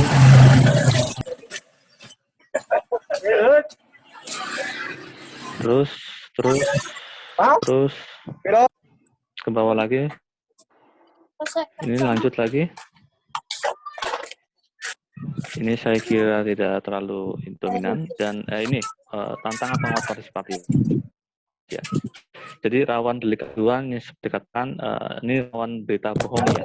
Jadi seringkali mahasiswa partisipasi ini karena dari media sosial dengan adanya aturan hukum, kalau kita ketahui warna kuning ini ada ASN, TNI, Polri, pejabat ini kan bentuknya informatif, tapi ternyata hoax.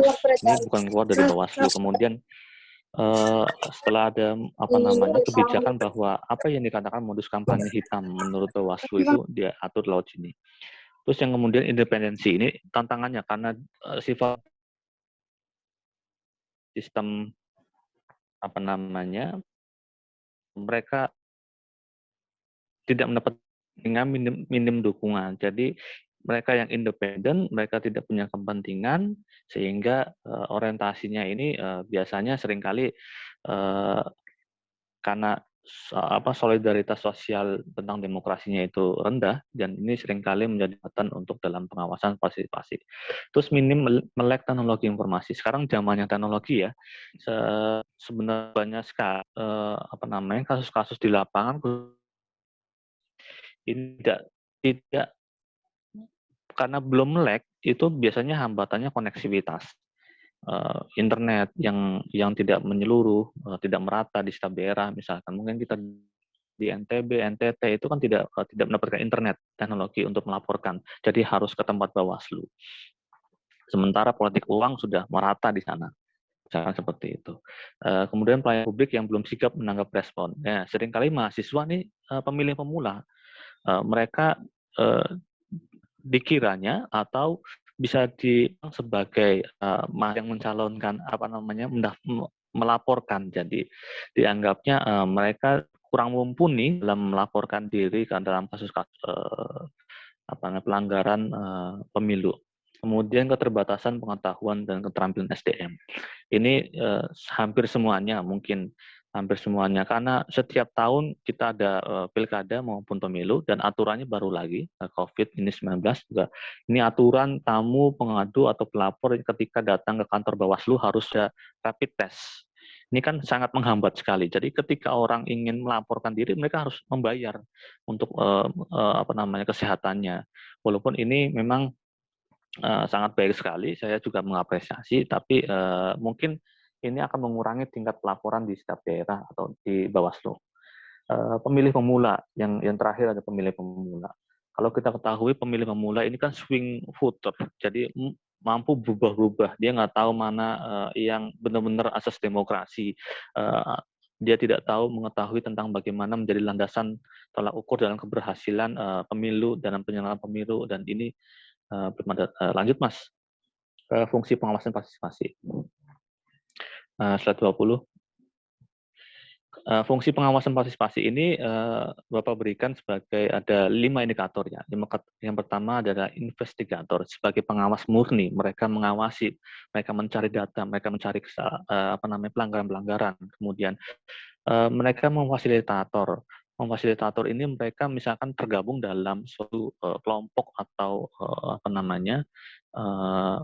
paguyuban yang menghimpun semua pelaporan-pelaporannya, kemudian mengawal pelaporannya itu ke Bawaslu. Ini mereka sebagai fasilitator. Ini adalah level yang kedua paling rendah di antara sebagai investigator. Yang kedua edukator. Ini level di mana level yang cukup tinggi ketika pengawas itu mereka bukan hanya mengawasi, tapi mereka juga mengedukasi masyarakat untuk proses-proses pencegahan, kemudian proses-proses mengedukasi pelaporan dan sebagainya. Jadi langsung bottom up apresiasi itu aspirasi tentang pelaporan itu yang masuk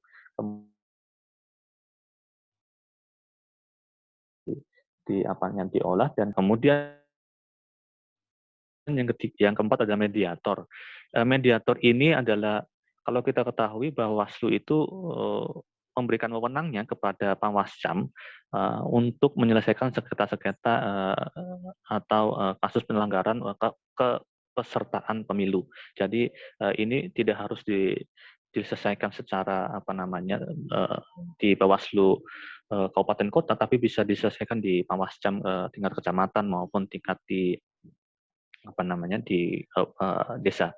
Jadi pelaporan ini mereka menyelesaikan sebagai sengketa-sengketa. Jadi pengawas itu mereka sebagai juru adil ya, juru adil yang mereka tidak memihak kepada salah satu pihak. Kemudian bagaimana kasusnya, mereka kemudian mengedukasi bahwa ini undang-undangnya sehingga proses mediator itu terlaksana dan penyelenggaraan pemilu itu adil dan berintegritas. Kemudian yang terakhir adalah konselor. Nah, ini di mana pengawas itu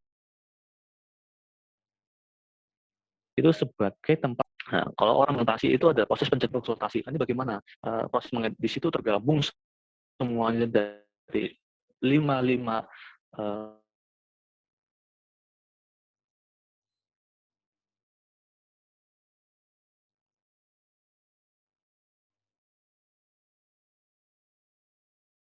pengawas itu, investigator, bagaimana dia menangkasi, kemudian dia menjadi pihak menengah kasus secara apa saja itu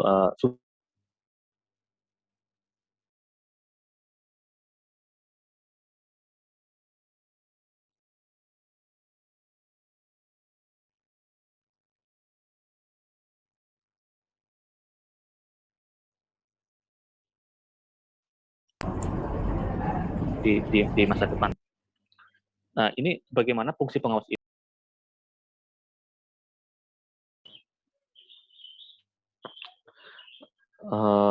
Lanjut Mas, lanjut saja.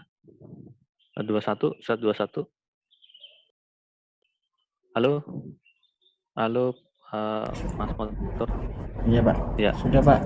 Lalu di mana posisi mahasiswa? Ini letaknya di intermediary yang sudah Bapak katakan tadi.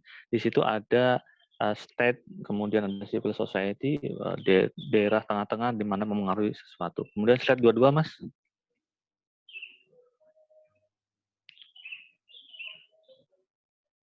Ini strategi membangun partisipasi.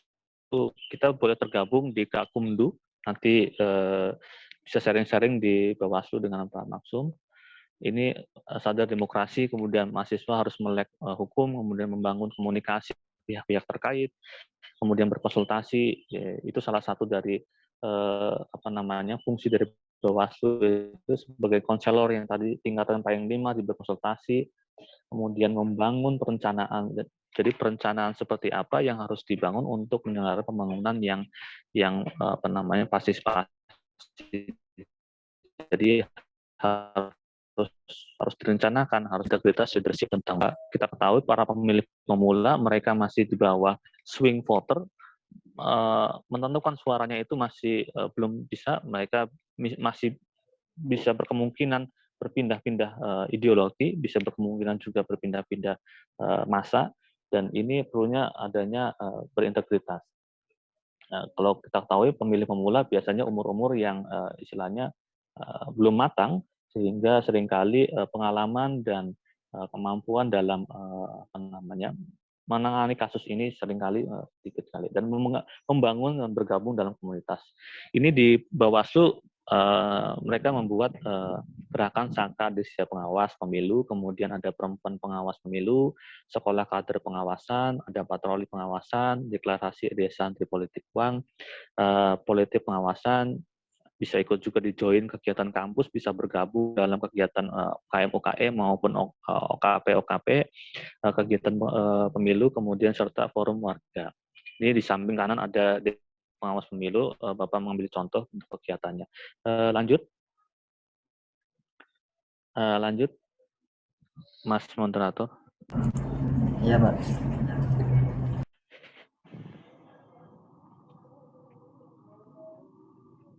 Nah, ini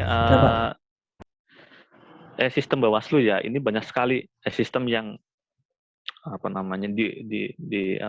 digunakan sebagai untuk pelaporan, terpantau.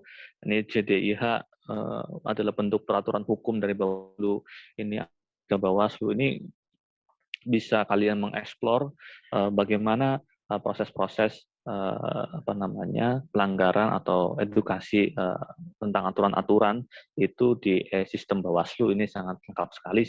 Bapak kira sudah sangat membantu untuk para pasti pemula ini. Kemudian slide 24.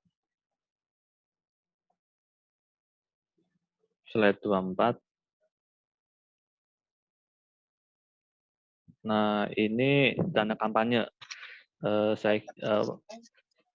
Berapa anggaran yang harus dikeluarkan, nanti bisa dibaca sendiri. Kemudian ada Gowaslu, ini ada aplikasi di slide 25. Slide 25.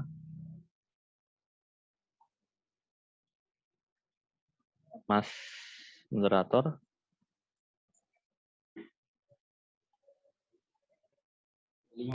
Halo. Iya, Pak. Oh ya. Ini nanti dikawal lewat aplikasi Bawaslu. Paling tidak harus mendownload ini. Saya kira program ini harus disosialisasikan pada teman-teman yang lain untuk ikut mengawal pemilu lewat aplikasi Bawaslu. Kita milenial dan ini cara teknik ini gunakan Bawaslu dalam kekiniannya. Kemudian lanjut di slide 26.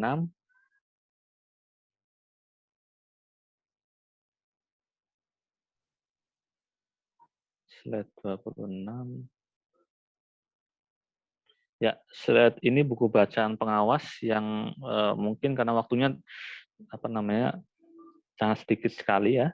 Ini bisa kalian baca, itu sudah diklik, tinggal di link, sudah terlink di covernya itu, nanti kalian bisa langsung download sendiri buku saku tentang pengawas, bagaimana aturan-aturan kompilasi tentang undang-undangnya. Ini bisa kalian copy sendiri. Dan ada satu hyperlink dari tulisan saya, itu di bawah ini, paling bawah. Ini bisa menghiperlink, ini kasus tulisan tahun 2020, bulan Januari yang terbaru tentang bagaimana kasus politik dinasti di daerah Pantura. Sempat juga menyinggung tentang Agung Mukti Wibowo yang sekarang menjadi Bupati di Pemalang. Mungkin di slide akhirnya mungkin sudah ya, cukup ya. Cukup ya dari saya, karena mungkin waktu ini mohon maaf sempat terputus-putus. Ya. Saya akhiri. Assalamualaikum warahmatullahi wabarakatuh. Waktu dan ini saya serahkan kepada moderator. Terima kasih. Terima kasih atas waktunya yang telah menyampaikan materi. Oke, selanjutnya untuk teman-teman silahkan yang mau bertanya di kolom chat Zoom ya. Ini ada satu pertanyaan dari Mbak Afifah. Izin bertanya, Pak, bagaimana Bawaslu membangun kesadaran bagi kalangan muda seperti mahasiswa dalam pemilu yang bebas, jujur, dan adil, dan juga untuk meredam golput dalam pemilu. Nah itu sekiranya bagaimana Pak? Mungkin dari Pak Maksus atau Pak Yunas yang bisa menjawab. Waktu dan tempat kami persilahkan.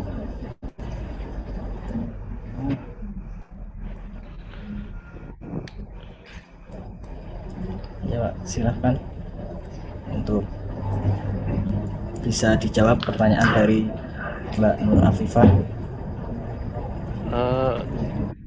Saya dulu atau tadi Bawaslu ya pertanyaannya ya, mungkin Pak Masuk dulu, nanti saya sedikit Pak Yunas atau saya dulu.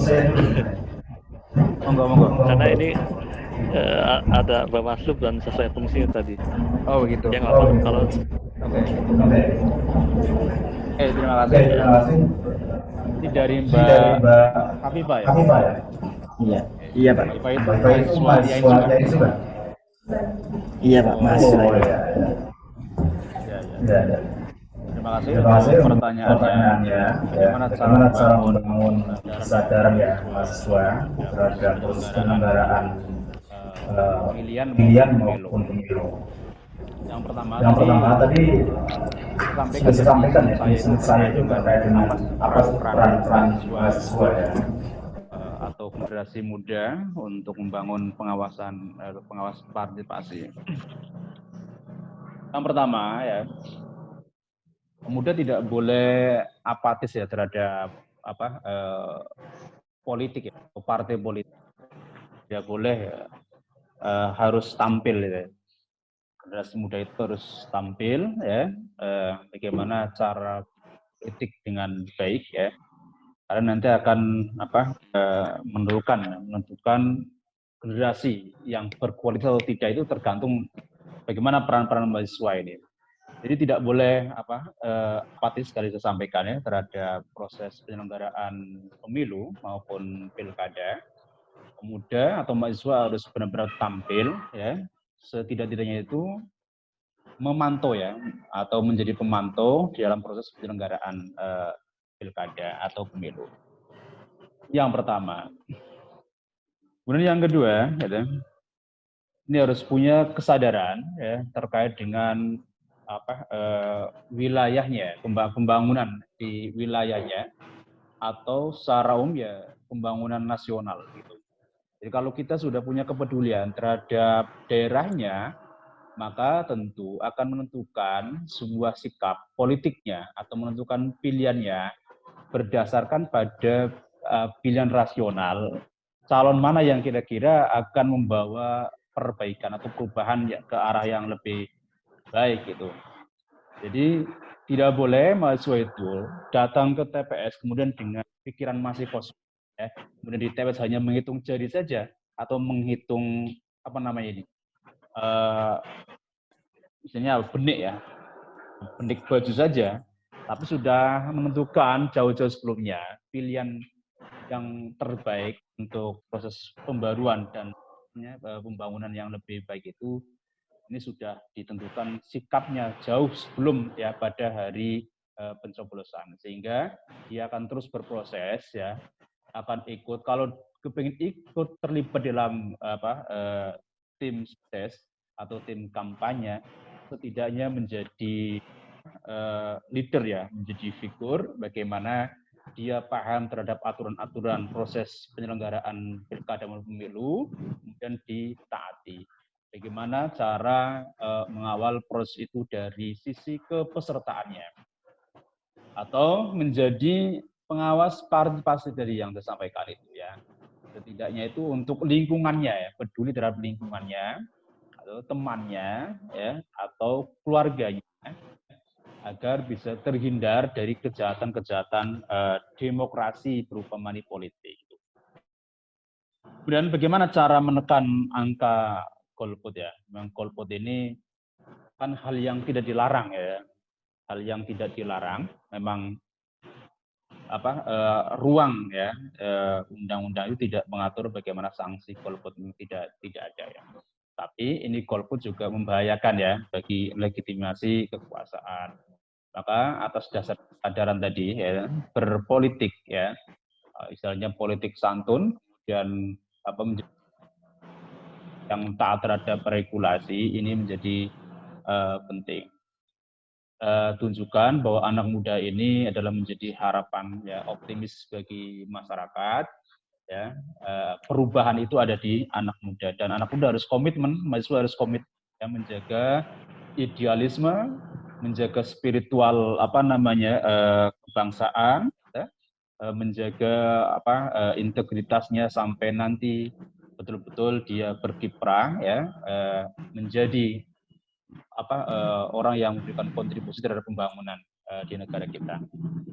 Saya kira itu ya. Terima kasih ya atas pertanyaan ini. Silakan bisa ditambah dari Pak Yunus.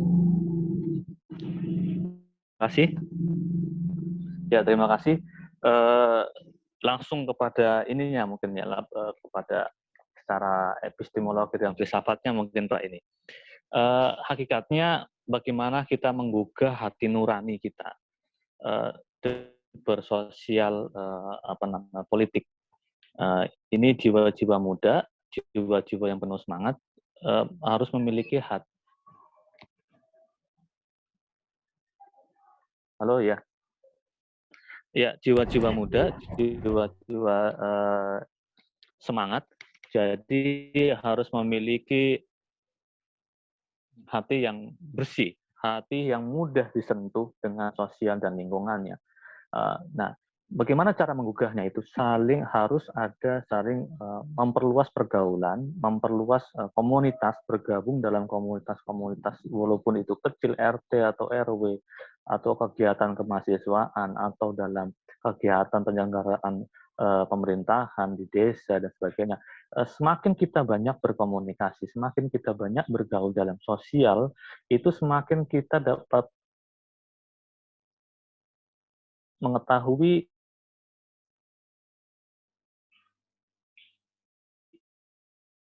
keadaan atau kerawanan di tingkat ketika kita tersentuh dalam disorientasi dengan itu akan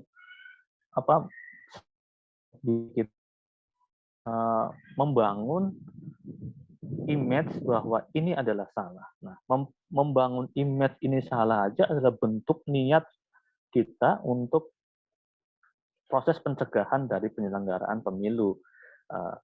Pelanggaran pemilu ini yang seringkali misalkan dalam politik uang, ini kalau kita biasa lihat, biasa kita tahu itu salah. Tapi nilai solidaritas kita, kemampuan dan kekuatan kita itu yang sering tidak ada.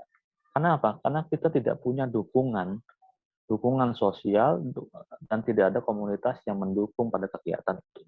Semakin kalian nanti banyak bergerak dalam komunitas, nanti kalian mengeksploitasi kegiatannya atau potensi kalian sehingga politik muncul, ini akan menjadi snowball, bola salju. Dia akan dari atas ke bawah dan semakin besar, mudah mencari teman yang satu visi, satu rancangan rencana dalam pemberantasan money politik dan menekan angka golput. Jadi angka golput ini sebenarnya adalah bukan dia tidak solidaritas, seringkali adalah motivasi tentang demokrasi. Mereka ingin memilih, tapi seringkali terhambat dengan pekerjaannya, dengan keinginannya kayak gitu. Nah, keinginannya itu muncul ketika ada diskusi publik di antara orang yang sama-sama memiliki visi misi yang tepat. Nah, visi misi yang tepat itu adanya komunikasi di antara misalkan paslon, kemudian kira-kira saya mau milih apa, siapa harus tahu visi misinya ketika ke sana. Jadi diskusi-diskusi itu yang menimbulkan semangat atau gairah dalam berpolitik partisipasi. Misalkan ada satu keluarga, dia tidak pernah berinteraksi tentang politik, dia hanya ikut-ikutan, siapa nyoblos sana. Berbeda misalkan ada diskusi antara suami istri yang si istri memilih A, si suami memilih B, ini timbulnya diskusi ini yang memberikan gairah semangat untuk tidak golput, gitu. Mereka rugi misalkan harus golput di antara si istri misalkan nanti kemungkinan calonnya akan menang. Nah, walaupun nanti diantaranya salah satu diantaranya menimbulkan konflik ini yang tinggal kerawanan ini harus ditekan juga. Jadi angka golput itu adalah bagaimana kita menekannya, membangkitkan gairah diantaranya. Dari mahasiswa bisa membuat produk-produk misalkan video yang menggairahkan. Ini kan kadang-kadang pemilih pemula itu mengikuti tren. Nah, trennya apa? Trennya yang ikut trending topik ada di YouTube, di TikTok dan sebagainya. Ini kalau tren sebagai pemilih pemula yang pintar, pemilih pemula yang bersemangat dan sebagainya. Kemudian membuat pamflet, komunitas membuat pamflet atau mengedukasi mahasiswa lewat gambar-gambar atau animasi. Inilah bentuk salah satu istihad dari mahasiswa untuk menekan golput itu. Mungkin saya kira seperti itu, Mas Moderator. Ya, terima kasih kepada Bapak Maksus dan Pak Yunas atas jawabannya. Ya Pak, ini ada pertanyaan lagi dari mahasiswa @Bahrul17. Izin bertanya, apa saja tantangan Bawaslu dalam penegakan hukum pelanggaran pemilu di tengah pandemi? Ini mungkin pertanyaan ditujukan kepada Pak Maksus. Silahkan Pak Maksus, waktu dan tempat kami persilahkan. Terima kasih. Tantangan Bawaslu dalam melakukan tindakan di era pandemi ini, karena satu yang jelas dibatasi interaksinya ya. Jadi di Bawaslu itu ada aplikasi ya untuk pelapor ya, untuk masyarakat yang akan melaporkan itu melalui online ya. Termasuk bagaimana cara klarifikasinya juga sudah diatur ya. Untuk menggunakan media teknologi baik ya maupun yang lainnya itu. Ini sudah diatur di internal Bawaslu-nya. Menjadi tidak mudah ya yang untuk model klarifikasi mencari keterangan kemudian via online ini tidak bisa terekspor semua ya, tidak bisa dikejar penuh karena ada kesulitan itu. Karena harus dibatasi ya. Saja kalau ke Bawaslu ya, kantor Bawaslu RI ini harus ada tadi yang jelas narasumber. Harus ada surat rapidnya ya, dipastikan bebas dari virus corona COVID-19. Tapi ini tidak menjadi menurunkan semangat bagi Bawaslu. Tetap ya, saya ambil contoh saja kemarin di Pemalang selama proses penyelenggaraan pilkada ini ada beberapa kasus ya yang tetap ditangani oleh Bawaslu ya, meskipun yang penuh dengan keterbatasan. Di Malang itu kemarin ada beberapa laporan dari masyarakat ya. Untuk money politik itu ada 3 kasus ya, 4 kasus ya. Kemudian untuk ASN 1, kemudian laporan APK itu ada 1 ya. Terkait dengan itu laporan yang resmi ya, yang resmi ke Bawaslu memenuhi syarat-syarat yang sudah ditentukan. Kalau informasi awal itu banyak ya dari masyarakat via WA, telepon itu ada, kemudian diberikan informasi awal oleh Bawaslu. Nah, yang laporan ke kantor Bawaslu tetap kami layani dan kami proses sesuai dengan prosedur mekanisme yang ada di Bawaslu. Tetap ya, kemarin itu kami memanggil untuk proses klarifikasi dan tetap menggunakan prosedur protokol kesehatan ya. Jadi tidak bersentuhan, kemudian tidak berjabat tangan ya, kemudian jarak untuk klarifikasi juga dikasih jarak setidaknya 1 meter gitu. Nah, jadi tidak menurunkan semangat bagi Bawaslu, tetap proses penanganan pelanggaran itu berjalan sesuai dengan aturan yang ada. Cuma memang ada dibatasi ya. Dibatasi yang datang ke kantor itu tidak terlalu banyak. Kalau manggil harus dijadwal ya, dan dipastikan tidak ada kerumunan di kantor. Saya kira itu ya, tetap berjalan mekanisme yang ada di Bawaslu, tidak mengendorkan ya. Terima kasih. Oke, terima kasih Mas Yus atas jawabannya. Gimana teman-teman, apakah sudah paham untuk materi peran mahasiswa dalam pengawas partisipasi? Ini perlu saya tambahkan ya. Karena Bawaslu ini selama proses penyelenggaraan pilkada ini punya kewajiban untuk mengawasi semua tahapan pilkada. Kemudian ada tugas tambahan untuk memastikan semua tahapan kegiatan yang dilaksanakan oleh KPU ataupun partai politik, calon, sukses, ini semua harus mematuhi protokol kesehatan. Di samping menjalankan disiplin protokol kesehatan, juga tugas Bawaslu ini memastikan, ya kan, semua kegiatan tahapan pilkada ini sesuai dengan standar protokol kesehatan. Saya itu Mas Moderator. Terima kasih atas masukannya.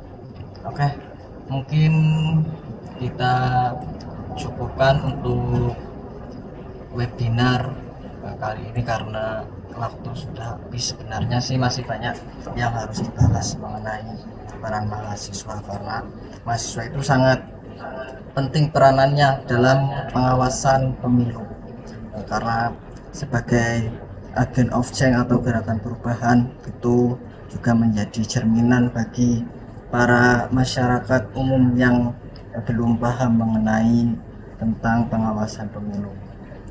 Oke, cukup sekian dari kami atau saya selaku moderator. Mohon maaf apabila ada kesalahan dalam tutur kata.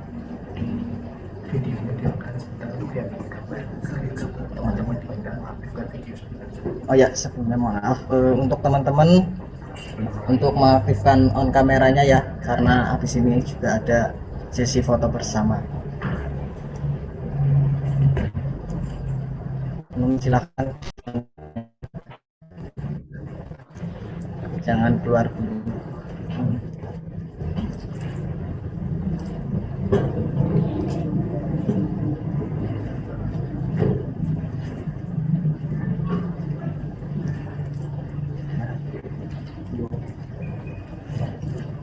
Ya, masih ada beberapa yang belum on.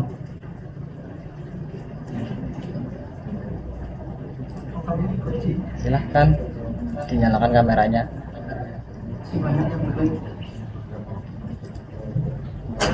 Masih banyak yang belum.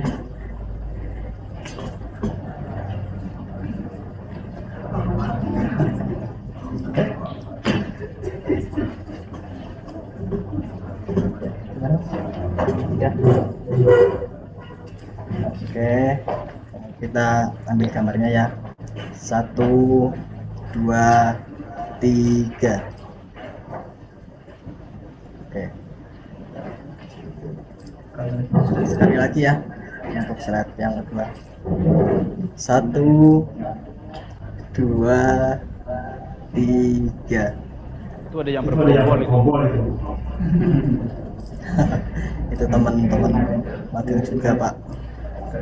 Ya, terima kasih buat teman-teman atas waktu dan partisipasinya mengikuti acara webinar pada kali ini. Saya ucapkan mohon maaf apabila saya pribadi ada kesalahan atau kata yang kurang berkenan. Wabillahi taufik wal hidayah. Wassalamualaikum. Ya, terima kasih Mas Adestian. Terima kasih buat Mas Maksum. Sampaikan salam untuk Pak Heri, Pak. Oh iya, Pak Heri Setiawan, Pak Ketua. Seperti salam juga dari Bu Kacur. Ini ya, untuk Pak. Salam buat semuanya juga, Pak Heri ya.